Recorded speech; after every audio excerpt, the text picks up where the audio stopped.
Surat Sachin GIDC વિસ્તારમાં માનવતાને શર્મસાર કરતી ઘટના સામે આવી હતી। ઘરકામની નોકરીની લાલચ આપીને એક વકીલે પોતાના જસીનની સગીર દીકરી પર દુષ્કર્મ ગુજાર્યું અને પછી બાપને જૂના કેસ ફરીથી ખોલવાની ધમકી પણ આપી હતી। પોલીસની તપાસમાં આરોપીએ પીડિત પરિવારને ઘરકામ માટે નોકરીની લાલચ આપી વિશ્વાસ કેળવીને ડિંડોલી વિસ્તારમાં આવેલા વેદાંત વિલામાં લઈ જઈ સગીરા પર બળાત્કાર ગુજાર્યો। ગુનો છુપાવવા આરોપીએ પીડિતાના પિતાને ધમકાવ્યા, તારા જૂના કેસ ફરીથી રીઓપન કરાવી દઈશ। ઘટનાની જાણ થતાં જ સચિન જીઆઈડીસી પોલીસ હરકતમાં આવી ગુનો નોંધાયાના થોડા જ કલાકોમાં આરોપી વકીલ પ્રણયરાજ ગોવિંદભાઈ રણવીરને ઝડપી પાડવામાં આવ્યો। પોલીસે આરોપી સામે પોક્સો એક્ટ સહિત બીએનએસની ગંભીર કલમો હેઠળ ગુનો નોંધ્યો છે। સૌથી ચોંકાવનારી વાત એ છે કે ઝડપાયેલ આરોપી પ્રણયરાજ રણવીર વ્યવસાય વકીલ છે। પોલીસના જણાવ્યા મુજબ આરોપી સામે અગાઉ 6 જેટલા ગુનાઓ વિવિધ પોલીસ સ્ટેશનોમાં નોંધાયેલા છે।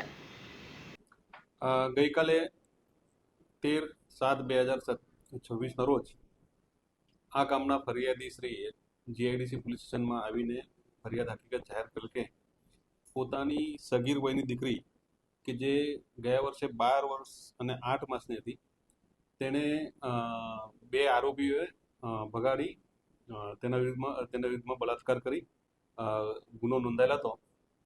તે ગુનામાં સચિન જીઆઈડીસી પોલીસ સ્ટેશન દ્વારા બે આરોપીઓની ધરપકડ કરી નામદાર કોર્ટમાં ચાર્જશીટ કરેલ હતી।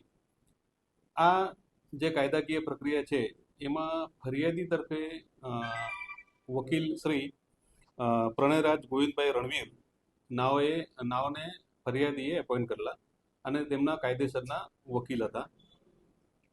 આ વકીલે ગઈકાલે એટલે 12 તારીખે ફરિયાદી ઉપર ફોન કરેલો અને જણાવેલું કે તમારી જે સગીર વયની દીકરી છે એને મારું ઘરકામ કરવા માટે નોકરીએ રાખવાનું છે, તેમ કરીને એના ઘરનું લોકેશન મેળવીને એને વિશ્વાસમાં લઈને અને ફરિયાદીને એવું પણ જણાવેલું તું કામ પર નહીં રાખે મારા ત્યાં તો તારા જે જૂનો કેસ છે એમાં નુકસાન કરીશ તે ધમકી આપીને ફરિયાદી પાસેથી એની સગીર વયની દીકરી લઈ ગયેલો અને તેના રહેણાંક મકાન નંબર 42 વેદાંત વિલા ઉમિયા ચોક ડિંડોલી ખાતે પોતાની ગાડીમાં લઈ ગયેલો।